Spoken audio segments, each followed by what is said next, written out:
19 na página 335. 335. Agora, nessa altura, você já havia visto que cada lição tem o mesmo formato. Isso facilita você fazer estudo em casa, sozinho, com manual e a sua Bíblia. E você nota também que cada lição termina com tarefas.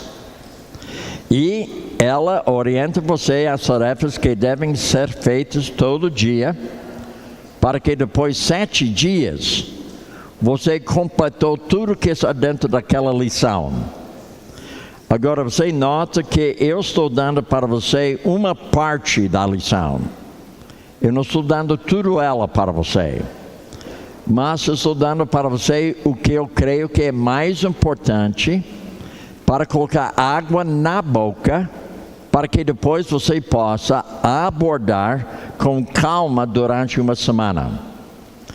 E quem que faz autoconfrontação, que aproveita mais, é que depois do curso você começa com a primeira lição e você vai rever tudo que foi falado, fazendo as tarefas.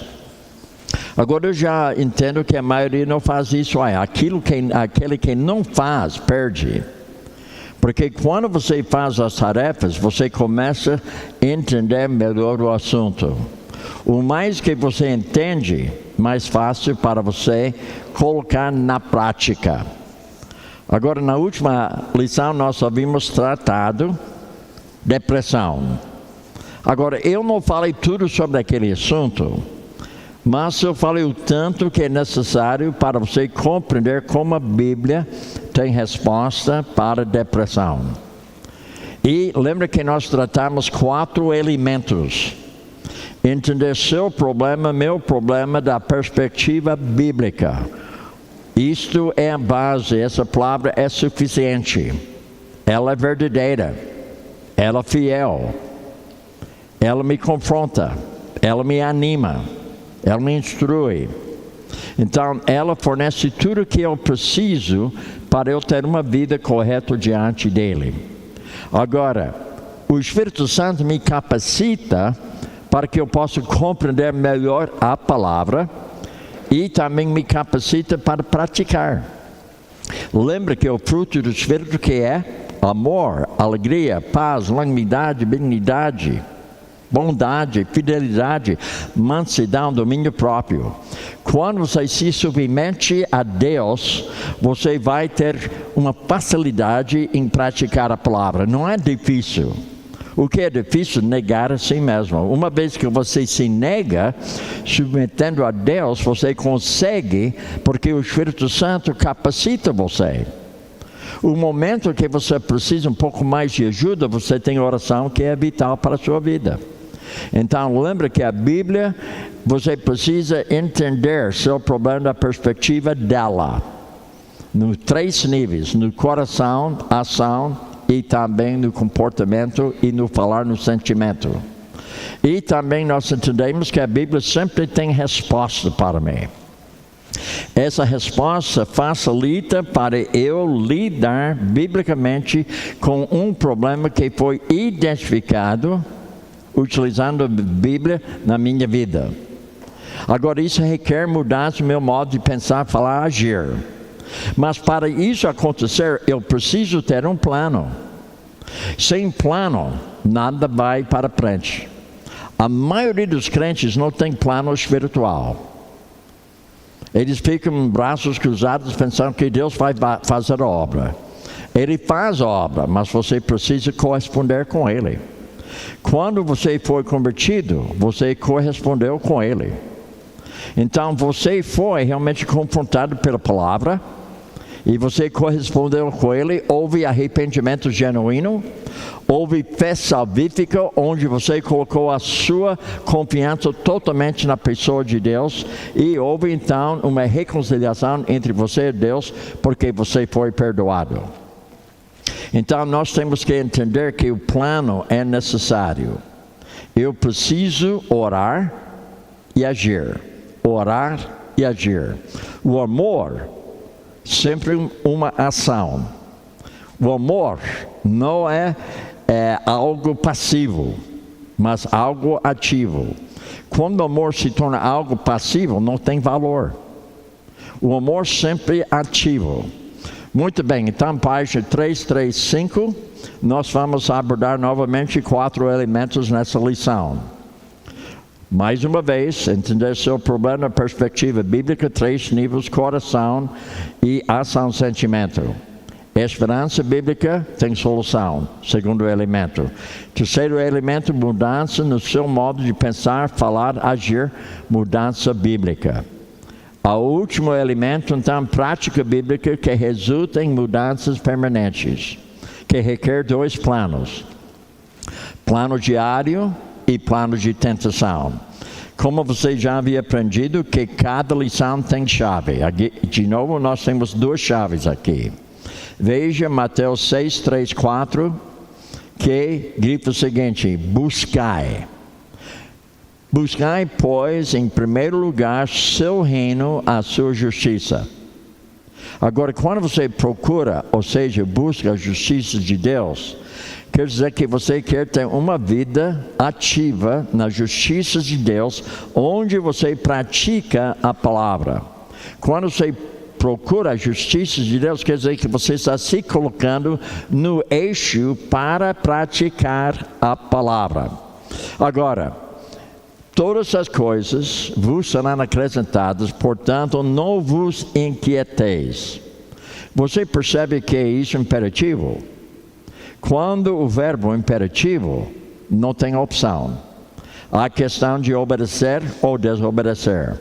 Não vos inquieteis com o dia de amanhã, pois amanhã trará seus cuidados, basta ao dia o seu próprio mal. Eu não posso mudar nada de amanhã, porque amanhã não chegou ainda. Mas eu posso mudar meu pensamento de hoje. Eu posso buscar a justiça de Deus hoje. Eu posso procurar o reino dele hoje.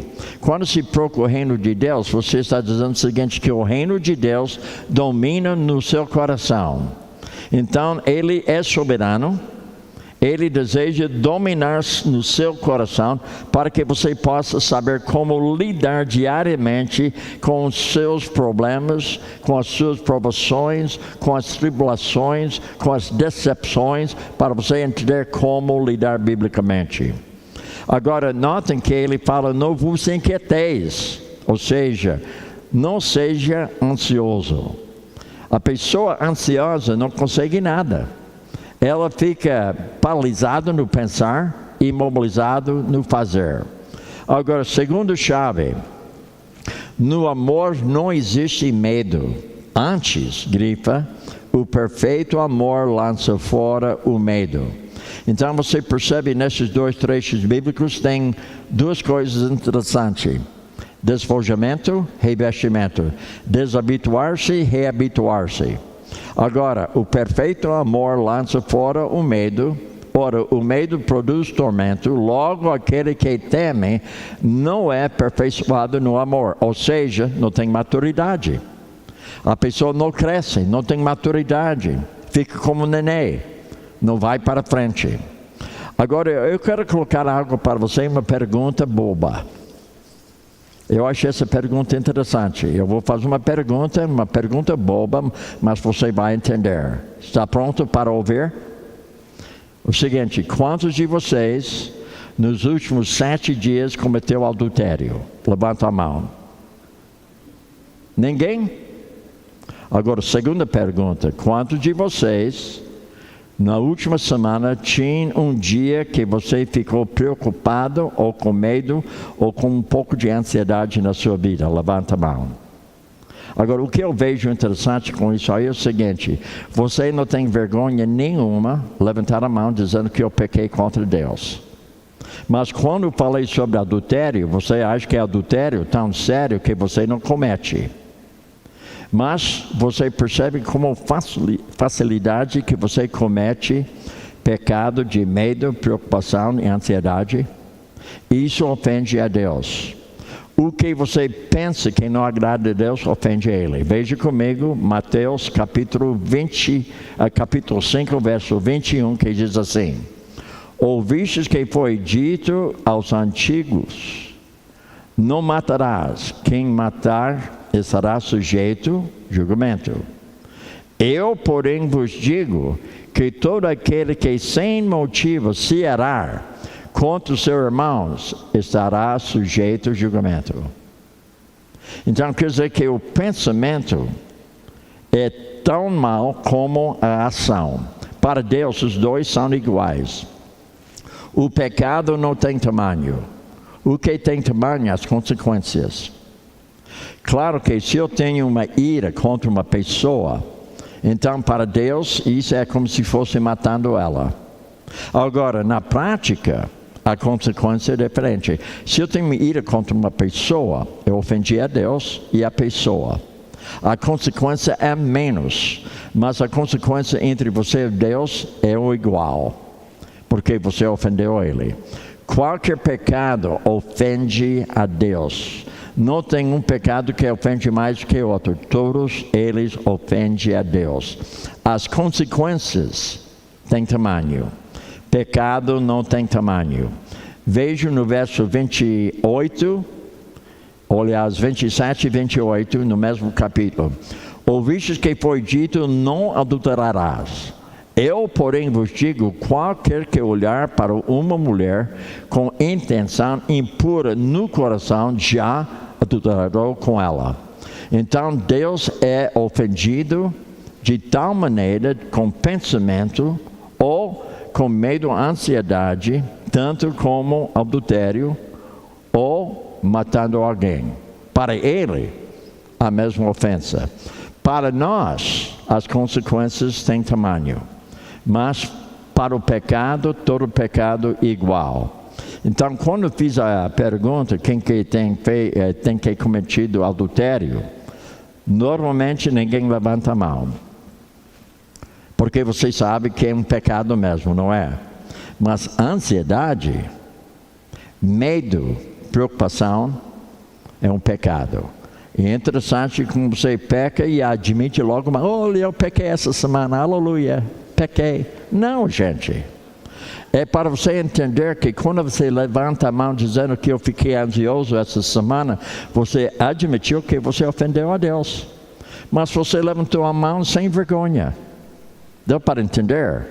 Agora, há 2 semanas passadas, estava dando uma aula nos Estados Unidos. Eu fiz a mesma pergunta. Quem cometeu adultério, levanta a mão. Você acredita que um jovem lá no fundo levantou a mão? A primeira vez que isso acontece comigo. Depois da aula, eu fui falar com ele. E agora eu estou fazendo discipulado com ele, porque ele admitiu que ele ofendeu a Deus. Ele falou, eu preciso de ajuda. Então eu estou ajudando ele, porque ele foi honesto. Mas quem que levantou a mão, que tem problema de medo e preocupação e ansiedade, precisa de ajuda. Tanto como quem que cometeu adultério. Muito bem, então vai para a página 336. Janela em cima, grifo o seguinte: mantendo-se fiel às Escrituras, você ficará paralisado, ou seja, mantendo-se fiel às Escrituras, você não ficará paralisado pelo medo e preocupação, mas provará a paz e a alegria de Deus que concede no Senhor Jesus Cristo. Então, aqui nós estamos fazendo uma declaração baseada em diversos trechos bíblicos aqui. Agora, uma pena de aula como essa, eu não posso abordar todos os trechos bíblicos. Então, eu estou escolhendo os trechos bíblicos principais quanto ao assunto. Mas nota novamente, mantendo-se fiel às Escrituras, você não ficará paralisado.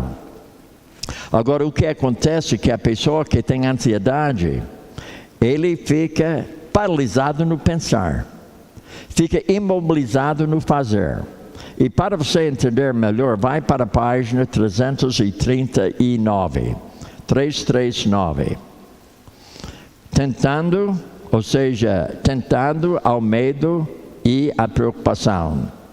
A janela em cima grifa o seguinte: quando você vive para agradar a si mesmo, as circunstâncias que Deus planeja para ensiná-lo a confiar nele e ser obediente resultam em tentações que levam ao medo e preocupação. Então eu quero colocar para você uma cena.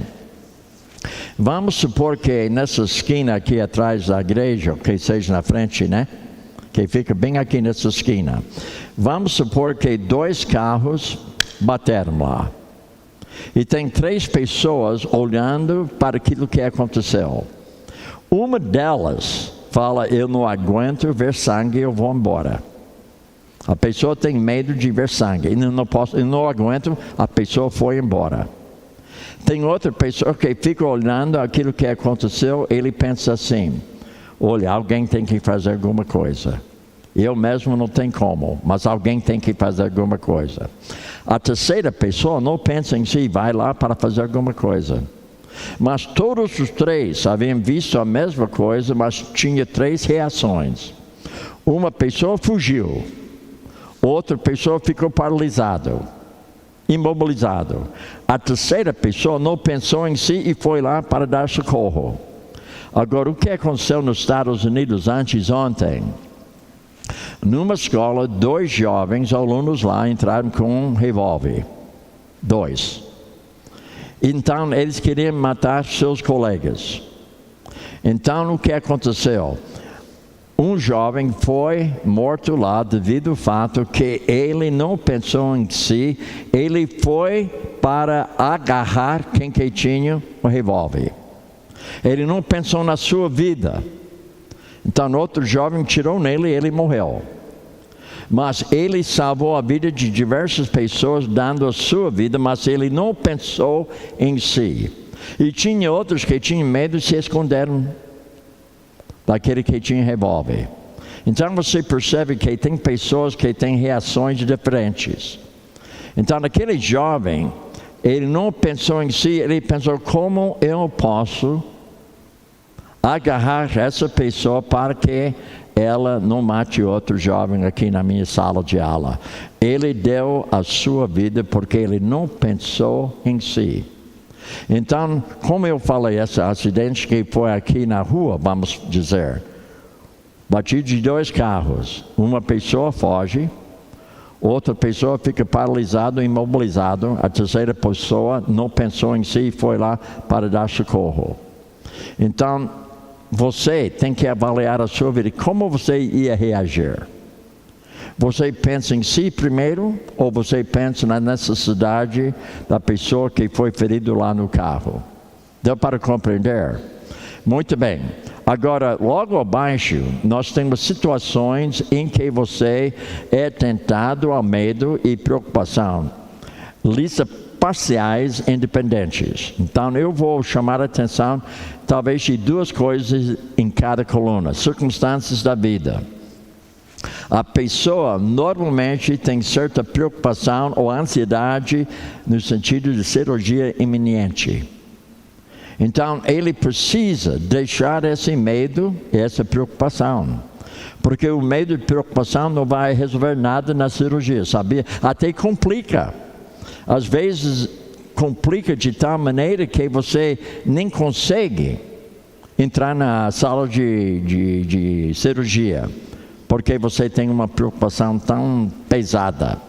Outra, perda de um relacionamento. Então a pessoa, circunstâncias de vida que dá para a pessoa ansiedade e preocupação e também medo é que ele perdeu um relacionamento com alguém. Agora, o lado direito é não conhecer o futuro. Certa vez eu estava dando aconselhamento bíblico para um casal na minha igreja e eles queriam viajar de Indiana para a Flórida, mas ela queria ir de carro e ele queria ir de avião. Então você percebe que tem problema, né? Ela quer viajar de carro, ele quer viajar de avião. Ele só tem uma semana. E ele pensou, viajando de avião, a gente chega lá em 2 horas. Na volta, 2 horas. Pode aproveitar mais em Flórida. Mas se for de carro, tem que parar na estrada para dormir e pegar a estrada no dia seguinte. Então, 2 dias para chegar lá, 2 dias para voltar, só aproveita 3 dias. O marido pensou, se nós formos de avião, a gente aproveita 6 dias, não 3. Deu para entender? Mas sabe por que ela não queria viajar de avião? Medo. Ela falou comigo, não consigo entrar no avião. Então eu expliquei para ela como ela podia conseguir entrar no avião. Então o casal foi para o aeroporto em Fort Wayne, na minha cidade, e ela começou a ficar com o coração apertado. Mas ela conseguiu chegar até onde ela mostrou o bilhete dela para entrar no avião. Mas quando ela entrou naquele corredor que leva você para o porto do avião, ela voltou para casa. Mas sabe por quê? Medo, ansiedade. Eu falei para ela, a hora que você voltou para casa, você pecou contra Deus. Porque você não foi devido à ansiedade, medo, preocupação. Você estava mais preocupado consigo mesmo, nem pensou no seu marido, nem pensou na viagem que você teria lá no estado de Flórida. Então, o que impediu você foi pecado. E ela não gostou de ouvir isso aí. Não gostou. Então, depois, talvez 2 meses, ela não voltava a conversar comigo mais. Ela ficou chateada comigo. Ah, mas você me julgou. Não julguei você. Eu me julguei primeiro. Depois eu queria ajudar você com o seu cisco. E você não queria admitir que você estava em pecado.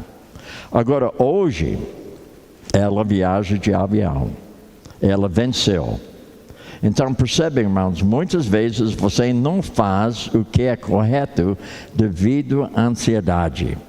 Isso impede você ser útil na mão de Deus. Agora, veja outro aqui, nessa mesma coluna. Recusar-se a perdoar outra pessoa. Muitas vezes você fica paralisado, imobilizado, porque você não perdoa alguém que ofendeu você. Você tem uma ansiedade quando você pensa nessa pessoa. Você pensa naquilo que ela fez para com você. E ela arrependeu-se, mas mesmo assim você não quer perdoar, porque você fala, mas você não esquece o que ela fez. E você não sabe como aquilo doeu no meu coração, no que ela fez. Então ela fica presa com medo e preocupação, devido ao fato que ela não perdoou a pessoa. Quando ela entra na igreja, ela nem quer chegar perto da pessoa. E tem certas pessoas que param de ir na igreja devido ao fato que tem pessoa lá que não quer perdoar. E por causa do medo não entra na igreja, porque não quer estar diante dessa pessoa. Então você percebe como o medo e preocupação ofende a Deus? E deixa você com 2 resultados. Você fica paralisado no seu pensar. E você fica imobilizado no seu agir. Essas 2 coisas ofendem a pessoa de Deus. Veja algoritmo no número 2 e grifa. A resposta bíblica às situações que você é tentado ao medo e preocupação. Aqui nós temos diversas coisas que facilitam você ver a resposta bíblica. Então vai para a página 340, letra B, e grifa o seguinte: você não deve tentar aquilo que o homem, você não deve temer aquilo que o homem possa lhe fazer. Irmãos, pior coisa é você ter medo do homem. Certa vez, eu tinha pouco tempo aqui no Brasil, mais de 6 anos.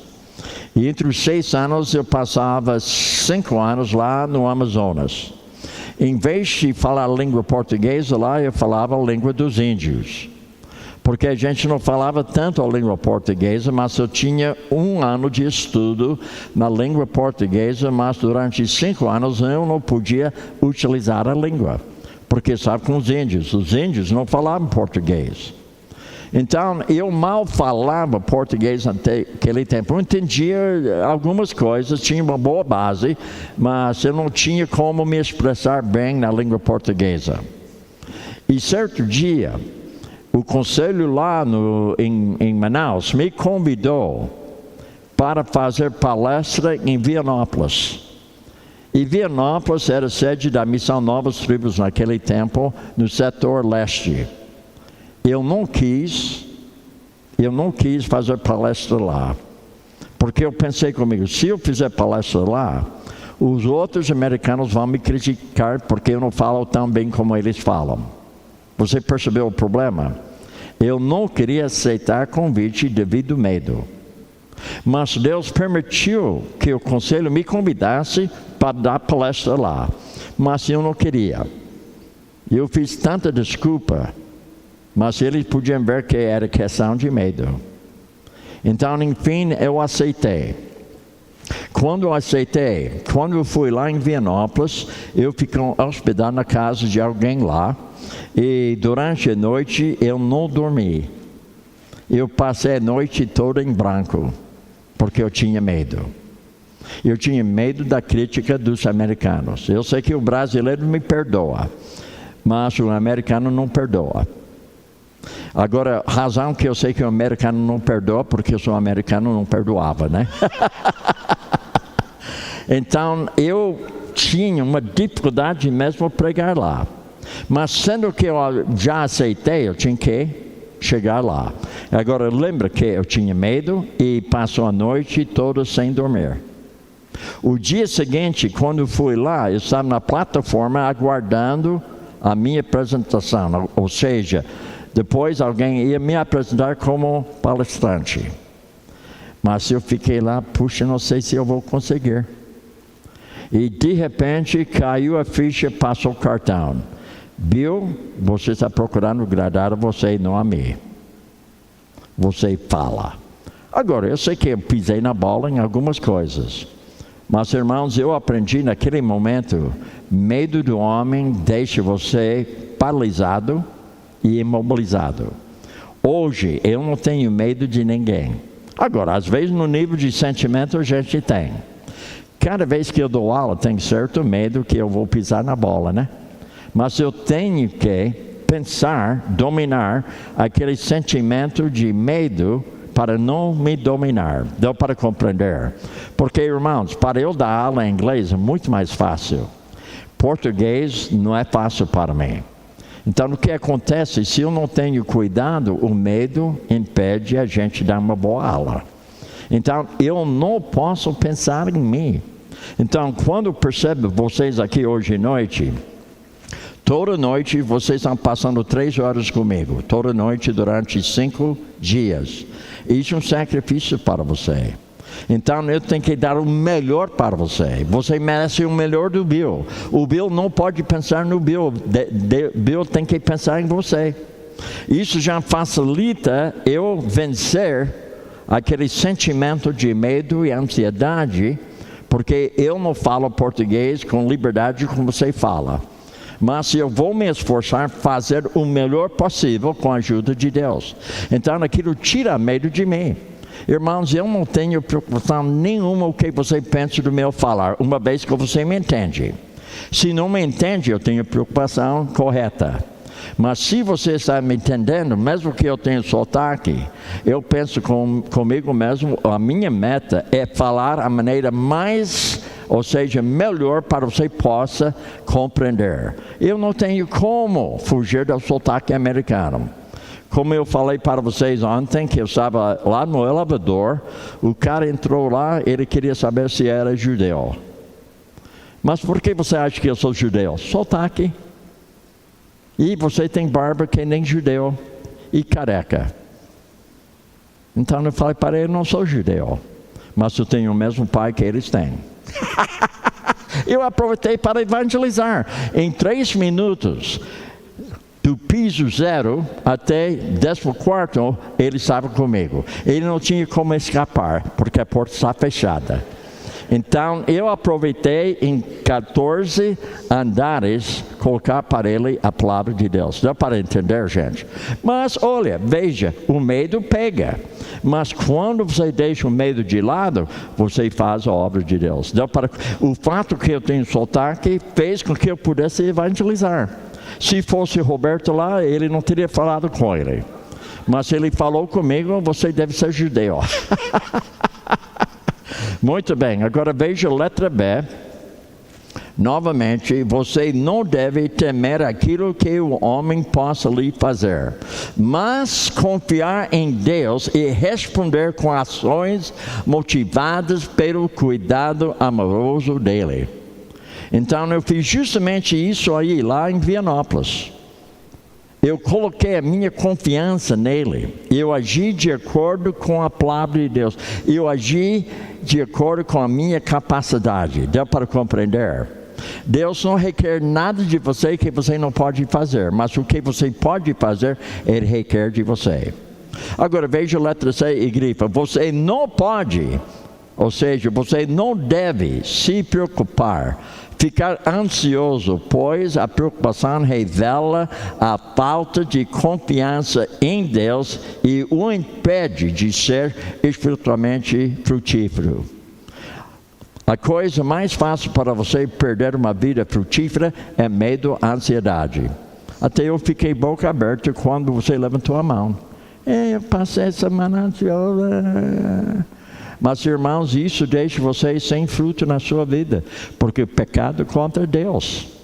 Agora vai para a página 337, onde nós vamos abordar alguns princípios aqui. Agora, veja aquela janela em cima, medo, grifa, medo, preocupação e ansiedade são pecados que podem paralisar a sua mente, imobilizar seu corpo e impedir o seu crescimento em Cristo. São três coisas. Você fica paralisado no pensar, imobilizado no agir e impede seu crescimento espiritual. E todos de vocês hoje à noite levantou a mão com facilidade. Isso faz com que você seja paralisado no pensar, imobilizado no fazer, impede você crescimento espiritual. Agora veja logo abaixo, janela, ou seja, algoritmo número 1. O ponto de vista de Deus, ou seja, a perspectiva bíblica. Agora, veja e grifa, ou seja, o medo e preocupação que o derrotam são resultado de uma vida orientada para agradar a si mesmo e não ao Senhor. A pessoa preocupada, a pessoa ansiosa, ela fica olhando para si, em vez de confiar em Deus. Grifa também Mateus capítulo 25, versos 14 a 30. Agora, apenas eu quero abordar versos 25 e 26 nesse trecho bíblico. Agora, veja o que aconteceu com aquele jovem, aquele servo. Ele tinha medo do seu mestre. Com esse medo do seu mestre, ele escondeu o quê? O talento. Ele ficou paralisado, imobilizado em fazer a coisa correta. Veja o que fala. Por isso tive medo e saí, escondi o seu talento no chão e veja aqui está o que lhe pertence. Qual foi a resposta dele? O Senhor, servo mau e negligente, você não sabia que eu colho onde não plantei e junto onde não semeei. Então, repara comigo como é fácil que a pessoa fica paralisada. Então, Jesus colocou essa parábola para nos ensinar não somente mordomia, mas Ele queria colocar para você entender que medo, preocupação, pode deixar você sem fazer mordomia correta. Deu para compreender? Agora veja algo a mais aqui. Grifa 1 João 4, 15 a 19. E eu vou falar somente sobre o verso 18. O verso 18 fala para nós o que nós havíamos abordado logo no início da aula hoje, que fala, no amor não existe medo. Antes o perfeito amor lança fora o medo, ora o medo produz tormento. Logo aquele que teme não é aperfeiçoado no amor. Então percebe novamente, a pessoa fica paralisada, ela fica imobilizada, ela fica sem crescimento devido à ansiedade e medo na vida dela. Agora vai para a página, dá licença, vamos continuar mais alguma coisa aqui. 2 Coríntios, capítulo 11, verso 28. Capítulo 11, verso 28, que diz assim: além disto, enfrento diariamente uma pressão interior, a saber, a minha preocupação ou cuidado com todas as igrejas. Agora, essa preocupação é aceitável, porque o foco não está na sua pessoa, o foco está no rebanho. O pastor pode ter uma preocupação da igreja, mas onde fica o foco dele? Nele, não. O foco fica na preocupação das pessoas. Ele quer ministrar para as pessoas. Ele tem certa preocupação que talvez a pessoa não esteja andando com Deus. Eu quero ajudar essa pessoa. Então ele tem certo cuidado, preocupação. Isso é aceitável diante de Deus. Agora, outra preocupação não aceitável, porque aquela preocupação é voltada para ele mesmo. Agora veja algoritmo romano número 2, sua esperança, ou seja, a solução. Princípio 85. Deus não lhe deu um espírito de timidez, ou seja, medo, mas de poder, de amor e de moderação. Essa palavra moderação significa domínio próprio, disciplina de si mesmo, apesar de ter medo no nível de sentimento. Então, grifa 2 Timóteo 1, verso 7, que diz assim: pois Deus não nos deu espírito de covardia, mas de poder, de amor e de equilíbrio. Esse equilíbrio significa que eu posso me disciplinar de tal maneira que eu possa agir biblicamente apesar dos meus sentimentos. Agora, mais uma vez, eu comecei a aula passada que o homem normalmente é mais motivado pelo seu sentimento do que pela razão bíblica. A pessoa que tem medo está sendo motivado pelo seu sentimento, porque seu pensamento está voltado para ele. Ele tem preocupação com ele mesmo. Agora, no princípio 86, grifa o seguinte: Deus prometeu suprir todas as suas necessidades vitais enquanto você estiver empenhando em agradá-lo. Agora, grifa também Provérbios 3, 5 a 10. Então vamos fazer essa leitura para nós podermos ter uma base. Confia no Senhor de todo o seu coração. Será que eu tenho que explicar isso aí? Isso significa que uma fé salvífica, uma fé salvadora, onde você confia somente na pessoa de Deus. Confie no Senhor de todo o seu coração. Não se apoie em seu próprio entendimento. Reconheça o Senhor em todos os seus caminhos. Ele endireitará as suas veredas. Não seja sábio aos seus próprios olhos. Tema ao Senhor, evite o mal. Isso lhe dará saúde ao corpo, vigor aos ossos. Honre o Senhor com todos os seus recursos, com os primeiros frutos de todas as suas plantações. Então isso até fala de mordomia sobre a parte de tesouro. Veja que ele fala: isso lhe dará saúde ao corpo, vigor aos ossos.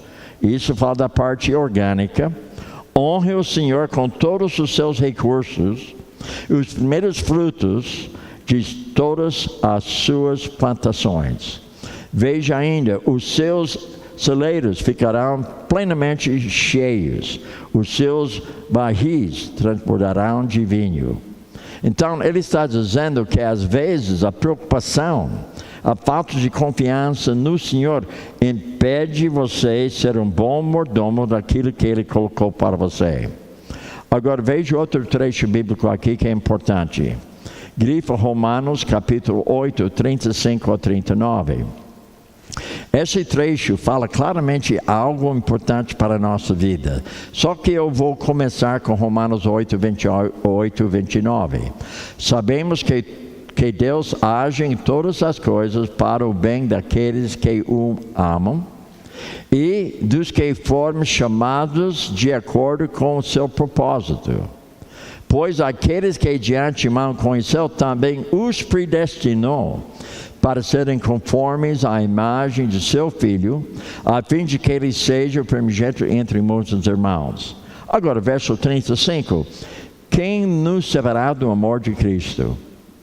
Veja então, mas em todas as coisas somos mais que vencedores por meio daquele que nos amou. Pois estou convencido de que nem a morte, nem a vida, nem anjos, nem demônios, nem o presente, nem o futuro, nem quaisquer poderes, nem altura, nem profundidade, nem qualquer outra coisa na criação será capaz de nos separar do amor de Deus que está em Cristo Jesus nosso Senhor. Isso facilita, isso faz com que você possa vencer medo na sua vida, confiando nesse trecho bíblico. Lembra que a Bíblia fala Provérbios, confia no Senhor de todo o seu coração. Paulo está dando para nós uma orientação como nós podemos confiar, porque nós somos mais que vencedores em Cristo. Mas quando eu vejo muitos crentes, eu vejo pessoas derrotadas, em vez de pessoas que estão vencendo na vida. Agora vamos voltar para a nossa apostila. Princípio, então, 87. Princípio 87. E a sua mudança disponha-se de timidez, do medo e dos pensamentos que perturbam, revista-se de amor e moderação no poder do Espírito Santo. Novamente, nós temos o trecho bíblico de 2 Timóteo 1,7. Novamente, 1 João 4,18. Agora você percebe duas coisas de ação aqui: despojar-se, revestir-se, desabituar-se, reabituar-se. Então notem que os dois verbos é imperativo. É para você despojar-se de medo, revestir-se de confiança em Deus.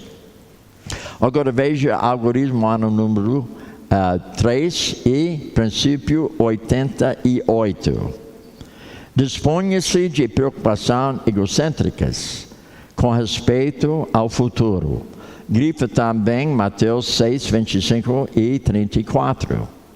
Reviste-se da prática, grifa, da palavra. Grifa também Mateus 6, 33 a 34. Então vamos fazer a leitura de 25 primeiro. Portanto, eu lhes digo, não se preocupem com sua própria vida. Agora você percebe novamente que é imperativo. Você tem opção? Não tem opção. Há questão de você obedecer. Agora vamos supor que eu desejo que o Paulo aqui na minha frente fechar a porta ali. Eu falo para ele, Paulo, fecha a porta. Qual a opção que ele tem? Ele não tem opção. Ele vai me obedecer ou ele vai me desobedecer? É ou não é? Quando ele fala, não se preocupe com sua própria vida, ele está dando imperativo. Agora, se eu falar para Paulo assim, Paulo, por gentileza, se você pudesse, você poderia fechar a porta. Agora, ele tem escolha agora, porque não foi uma ordem. Mas se eu falo para ele, feche a porta, ele não tem como desobedecer. Agora, ele pode desobedecer, mas ele não vai agradar a Deus me desobedecendo. Deu para entender? Então, imperativo na palavra de Deus é bom reparar imperativos. Agora veja que também ele fala no verso 33 novamente: busque, pois, em primeiro lugar o reino de Deus, a sua justiça. E depois ele fala, portanto, não se preocupe com o dia de amanhã. Agora, notem que busque, ou seja, busquem, significa o que? Imperativo. Possivelmente eu não falo igual a você, mas eu entendo a parte gramatical. E quando estou vendo a palavra de Deus, imperativo, eu não tenho escolha. Eu vou obedecer. Agora, voltando para a sua apostila, vai para a página 338. 338. A sua prática. Agora, no princípio 89, grifa o seguinte: para lidar biblicamente com medo, você precisa confessar ao Senhor o temor egocêntrico. Grifa também e cumprir as suas responsabilidades em amor cristão, independentemente de quê? Dos seus sentimentos. Você percebe como o homem é motivado pelos sentimentos? Você nota quantas vezes que eu estou dizendo para você que o homem é motivado pelos sentimentos? Sabe por que eu sei disso aí? Porque eu sou homem. Irmãos, eu não sei quantas vezes que eu estou sendo, durante um dia, tentado de ser motivado pelos meus sentimentos. Todo dia sempre tem alguma coisa que o meu sentimento me motiva a fazer que não está de acordo com a palavra de Deus. Mas eu domino o meu pensar e não deixo os sentimentos me dominarem. Então, a mesma coisa no medo. Lembra que eu preguei naquele dia lá em Vianópolis? Porque eu não permiti que aquele medo, aquele sentimento de medo me dominar. Eu mudei meu pensar. Eu comecei a pensar biblicamente. Eu comecei a pensar que isso é obra de Deus. Isso agrada a Deus. A liderança me convidou. Eu devo ser submisso à liderança da Missão Novas Tribos. Eles pediram que eu fosse palestrante lá naquele dia. Agora, eu mesmo não sei por que eles me escolheram. Mas eu sei que Deus, sendo soberano, queria me ensinar alguma coisa. Mesmo que ninguém lá aprendeu alguma coisa, eu aprendi algo muito importante para a minha vida. Agora, na página 338, novamente, vamos ver então o princípio 90. Para vencer a preocupação, trace planos. Você gostou da palavra? Planos.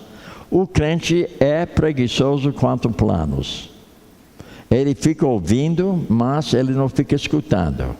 E quem que escuta, pratica e faz planos. Quem que ouve somente, não faz plano. Veja o que nós estamos entendendo aqui. Grifa: para vencer a preocupação, trace planos determinados, as tarefas para cada dia. Em seguida, cumpra-as de coração. Baseado em Filipenses 4, 6 a 9. Então, nós vamos fazer uma leitura de 4, 6 a 9.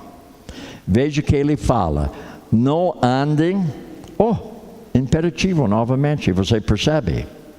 Não andem ansiosos por causa alguma, mas em tudo pela oração, súplicas e com ações de graças, apresentem seus pedidos. E a paz de Deus, que excede todo entendimento, guardará o coração e a mente de vocês em Cristo Jesus. Finalmente, irmãos, tudo que foi verdadeiro, tudo que for nobre, tudo que foi correto, tudo que foi puro, tudo que for amável, tudo que for de boa fama, se houver algo de excelente ou digno de louvor, pensem nessas coisas. Você está vendo a escolha? Não. Imperativo para você pensar nessas coisas. Agora, no verso 9, ponham em prática tudo o que vocês aprenderam, receberam, ouviram e viram em mim, e o Deus da paz estará com vocês. O homem preocupado, motivado pelos seus sentimentos, uma pessoa que não agrada a Deus. E quem que agrada a Deus obedecendo, vai ter o quê? Paz na sua vida. Essa paz não tem nada a ver com as pessoas, não tem nada a ver com as circunstâncias, não tem nada a ver com seus sentimentos. A paz de Deus nasce no coração. Mas como? o fruto do Espírito: amor, alegria, paz, longanimidade, benignidade, bondade, fidelidade, mansidão, domínio próprio. Irmãos, eu consigo fazer a vontade de Deus, porque Ele forneceu para mim justamente a palavra que é fiel o suficiente. Ele forneceu para mim o Espírito Santo que me capacita, porque Ele é necessário na minha vida. Ele fornece para mim oração, que é vital. Ele fornece para mim a igreja, que faz uso dos 3 recursos: a palavra de Deus, o Espírito Santo e oração. Então eu falei para seu pastor hoje à noite algo que eu falei para minha esposa. A primeira vez que eu estava numa igreja, enquanto estudando palestra, que o pastor não ora somente por mim. Ele orou desde segunda-feira pela minha esposa. Eu falei isso para minha esposa hoje, ela ficou tão animada. O pastor Roberto, ele orou por mim. Ele nem me conhece. Mas Nancy, nós somos uma carne só. Ele sabe, para eu estar aqui, um sacrifício para você. Ele quer que Deus esteja cuidando de você. Então, notem que nós devemos entender que oração é extremamente importante. Agora, para ter oração correta, eu preciso ter pensamento correto. Então, eu quero dar para você um pequeno esboço para você colocar com esse trecho bíblico. Quando se fala sobre oração, está falando sobre orar biblicamente. Quando você ora biblicamente, a primeira coisa, você vai adorar a Deus. A primeira coisa, louva a Deus na sua oração.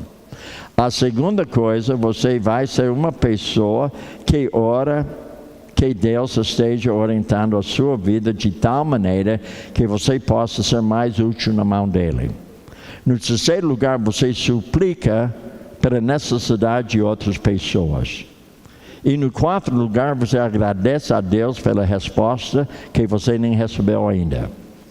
Agora, é interessante que para eu agradecer a Deus antes de Ele me dar uma resposta.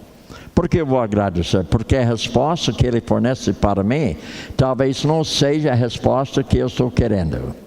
Mas eu vou agradecer antes de receber a resposta. E isso vai fazer com que eu possa aceitar a resposta dele com muito mais vigor, sabendo que eu havia colocado isso para ele. Ele deu a resposta melhor para mim. Quando a minha filha faleceu, eu pedi a Deus: salva a vida dela. Mas ela não conseguiu, ela morreu. Mas eu fui agradecido a Deus que durante todo aquele período, Deus está me orientando como ministrar para minha esposa, para meus 2 filhos que estavam ali comigo. Então eu tinha que ter a minha cabeça no eixo correto para liderar a família apesar dos meus sentimentos. Porque eu tinha sentimentos depressivos quando ela faleceu. Mas eu tinha que agir biblicamente no modo de pensar biblicamente. Então, ore biblicamente. E número 2, pensa biblicamente. Como você deve pensar? Filipenses 4:8 fala para você justamente como você deve pensar. Número 3, agir biblicamente. Então você nota aqui, nós temos uma receita. Essa receita é saber como orar, como pensar e como agir. E quando a pessoa me fala que eu não sei como orar, então você não está conhecendo a Bíblia, porque a Bíblia fornece para mim como eu devo orar. Deus me orienta como eu devo falar com Ele. Louva a Ele, adora a Ele. Ora a favor da minha pessoa, no sentido de entender bem o propósito dEle para a minha vida, para que eu seja uma pessoa mais útil na mão dEle. E também que eu devo suplicar pelos outros irmãos que estão passando por necessidades. E também eu devo agradecer a Deus antes de receber a resposta. E eu preciso aprender a pensar biblicamente. Então, Ele fornece para nós uma receita como nós devemos pensar. Lembra que eu falei daquela senhora? uma tarefa dela era praticar isso aí. Eu ensinei ela como orar biblicamente, porque ela só pensou em si. Eu falei para ela, primeira coisa, louva a Deus. Segunda coisa, peça a Ele ajuda. Terceira coisa, ore a favor de outras pessoas. A quarta coisa, seja agradecida diante de Deus. E depois a Bíblia fala, a paz de Deus vai dominar a sua vida, devido ao fato que você está fazendo uma oração correta diante dEle. Agora, você precisa aprender como pensar. Então, eu dei para ela uma tarefa de cada pensamento que Deus colocou para ela pensar nas coisas puras. Então, eu falei para ela achar 3 versículos bíblicos que falam sobre pureza. E isso não foi tarefa fácil para ela. E eu falei para ela, quanto às coisas nobres, tem que achar 3 versículos sobre as coisas nobres. E você precisa fazer um paráfrase desses versículos, para você poder entender bem o significado de cada trecho bíblico. E depois eu falei para ela que você tem que agir biblicamente. Eu estou ensinando você. Você tem recebido o ensinamento. Então você precisa praticar o que você recebeu. E imita a mim como eu estou imitando Jesus. Então Paulo, por sua vez, ele deu uma orientação como a pessoa deve agir. Então quando você tem esse trecho bíblico, fornece 3 coisas para você. Aprender a orar biblicamente, aprender a pensar biblicamente e aprender a agir biblicamente. Agora vamos para a página 343 e nós vamos terminar com essa página, ou seja, com essa parte da apostila. Vencendo o medo e preocupação. Agora até aqui eu havia abordado 3 elementos. Eu tenho abordado entender seu problema da perspectiva bíblica no modo de que? No coração, ação e sentimentos. Eu falei para vocês já sobre a esperança bíblica, a solução para o medo e preocupação. Eu já abordei a maneira que você deve mudar seu modo de pensar, falar, agir. Eu abordei a parte de prática. Agora, essa parte que eu vou abordar agora vai ampliar a parte de prática, porque o crente, ele tem dificuldade em praticar a palavra. Então, nessas próximas páginas, vão facilitar para você entender como praticar a palavra. A janela em cima grifa o seguinte: para vencer qualquer tipo de problema, inclusive o medo e a preocupação, você deve se exercitar na piedade. Agora vai para a página, vai para a rodapé, algoritmo no número 4, grita o seguinte: quando estiver preenchendo a 4ª coluna da folha de trabalho sobre trabalho, vitória sobre fracasso. Lembra que nós abordamos isso na primeira noite, onde nós abrimos página 454. A primeira coluna você vai colocar as suas falhas. Na segunda coluna você vai colocar justamente o princípio como você deve despojar daquelas falhas. Na terceira coluna, os revestimentos. A última coluna, seu plano de vencer aquele problema. Três coisas primeiro. Quais são minhas falhas? O que eu devo despojar? O que eu devo repor como revestimento? Então, isso significa desabituar-se daquela prática, reabituar-se com uma prática nova, bíblica. E faz um plano como você vai fazer. Então, naquela página 454, tem logo após mais 3 páginas com exemplos como preencher aquela folha. E na página 448, tem orientação como utilizar a folha. E tem outra também na página 462, chama-se Pensar e Fazer. Agora, o pensar, você precisa mudar o quê? O pensar primeiro. Quando você muda o pensar, facilita o fazer. Se você procura mudar o fazer, você não consegue. Você precisa, primeiramente, mudar o pensar para que você possa fazer. Agora, quem que procura fazer sem mudar o pensamento, volta naquilo que foi feito anteriormente. Precisa mudar seu modo de pensar. Agora, na página 344, prepara um plano básico, que eu chamo plano diário, para vencer os pecados que você identificou. Primeiro, você tem que pensar biblicamente. Lembra que Filipenses 4:8 me fala como eu devo pensar. Aqui nós temos uma ajuda de diversos trechos bíblicos, diversas orientações, como você pode mudar seu modo de pensar. Agora, número 2, fale biblicamente. Novamente, nós temos algumas itens que vão fazer com que você possa ter base bíblica de realmente mudar seu modo de falar. Na página 345, haja biblicamente. São 3 coisas. Pensa biblicamente, fale biblicamente e haja biblicamente. Lembra que nós falamos o seguinte: entender seu problema da perspectiva bíblica, 3 níveis: coração, ação e sentimento. Lembra que o sentimento indica algo do coração. Lembra-se a parte de ação. Isso indica algo, ou seja, com mais precisão, indica o que está acontecendo no seu coração com mais precisão. E também nós entendemos que tem solução para aquele problema. Então, essa solução é uma esperança bíblica para você.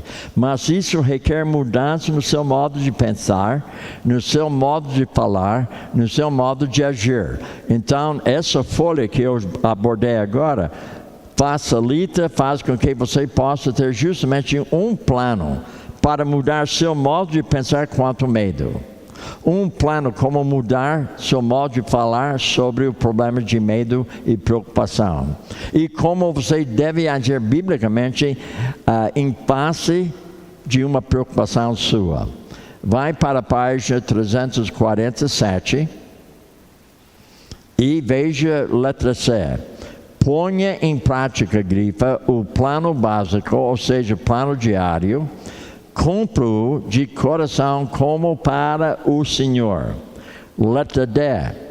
Desenvolva um plano de emergência, ou seja, de tentação, para lidar com situações singulares que o tentam ao medo e preocupação.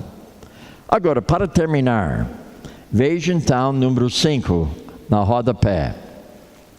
Aplique o seu plano de emergência ou tentação logo que for tentado ao medo ou à preocupação.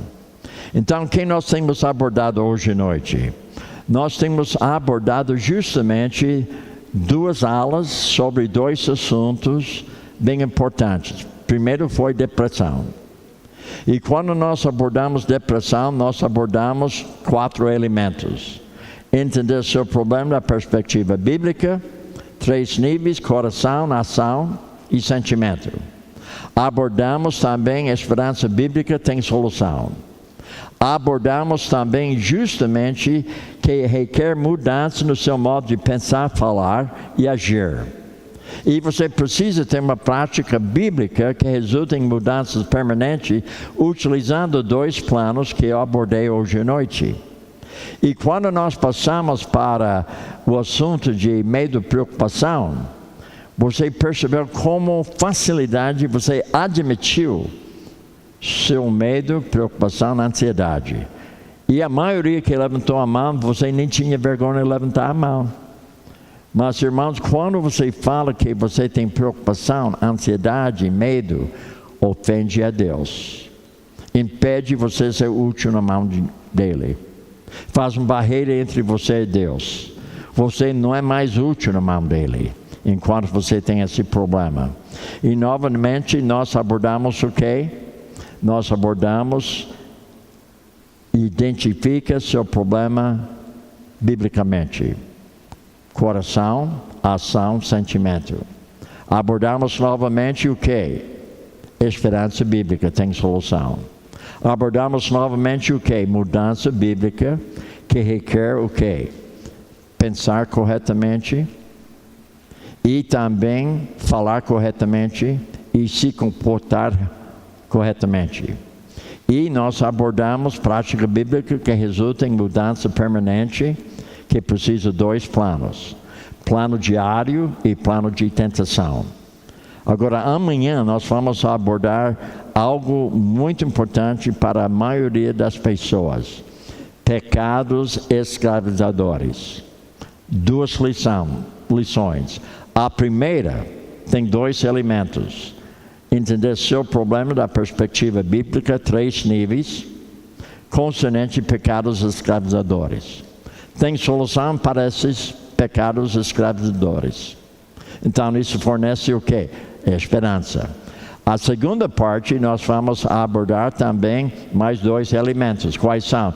Mudança bíblica no modo de pensar, falar, agir. E plano bíblico, ou seja, prática bíblica, que resulta em mudanças permanentes, que você precisa 2 planos. Plano diário e plano de tentação. E nós vamos abordar também outro assunto muito importante, é o assunto da armadura de Deus. Normalmente, numa igreja como essa, talvez isso seja errado, mas raramente alguém prega somente sobre a armadura de Deus. Às vezes, numa pregação, fala da armadura de Deus na pregação, mas ensinar como utilizar a armadura de Deus raramente está sendo ensinado para os adultos. Para as crianças, na escola dominical, nós ensinamos. Mas normalmente nós não ensinamos os adultos como utilizar cada peça da armadura de Deus.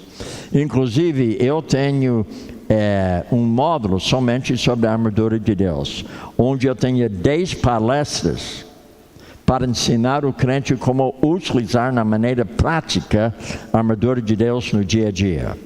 Mas a maioria dos crentes não tem essa noção como utilizar. A maioria nem pode citar todas as peças. A maioria nem sabe aplicar uma delas. A maioria. Agora pode ser que tenha 1 ou 2 pessoas, mas a maioria não sabe. Então, eu vou abordar também amanhã à noite como utilizar o quê? A armadura de Deus. E também eu vou utilizar também algumas coisas que vão facilitar você identificar justamente pecado escravizador na sua vida. Normalmente o que a gente pensa, a pessoa pensa dessa forma. Quando se fala pecado escravizador, normalmente a pessoa pensa em drogas, a pessoa pensa em pornografia, a pessoa pensa em sexo, e a pessoa pensa em álcool, e a pessoa pensa bem, então são pecados escravizadores. É mesmo. Mas, irmãos, eu digo medo.